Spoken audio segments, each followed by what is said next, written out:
யோ military, நீ எங்கேயா அங்கே? இந்த கவுண்டமணி டைலாக் தாங்க நம்மளுக்கு இந்த வீடியோவை பார்க்கும்போது ஞாபகம் வருது. குரலற்றவர்களின் குரலாக, அப்பாவி மக்களோட குரலாக ஒழிக்க போகிறேன்னு சொல்லி நியூஸ் 18லேருந்து தலையை பிடிச்சி வெளியே தள்ளும்போது யூடியூப்பில் உட்காந்து ஒப்பாரி வச்ச நம்ம செந்தில்வேலு இன்னைக்கு திமுக அதிகார வர்க்கத்தின் அடிமை குரலாக இருக்கிறது நம்ம எல்லாருக்குமே தெரியும். ஆனால் பத்திரிக்கையாளர் போர்வையில் இவ்வளவு கீழ்த்தரமாக இறங்குவார்னு யாருமே எதிர்பார்த்துருக்க மாட்டோம். குரலச்சவளின் குரலாக இருக்கக்கூடிய செந்தில்வேல் என்ன பண்ணணும்? செந்தில் பாலாஜி ஜாமீனில் வந்திருக்காரு.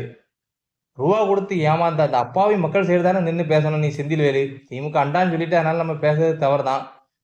நியாயமான குரலச்சவன் குரலாக இருந்தால் பணம் கொடுத்து ஏமாந்த அப்பாவின் சைட்லேருந்து ஐயோ இந்த மக்கள் ஏமாந்துட்டாங்களே, இந்த சட்டம் வேலை செய்யலையே, ஏமாற்றில செந்தில் பாலாஜி ஜாமீனில் வந்துட்டார அப்படின்னு பேசியிருந்தா நீ ஒரு பத்திரிக்கையாளர்.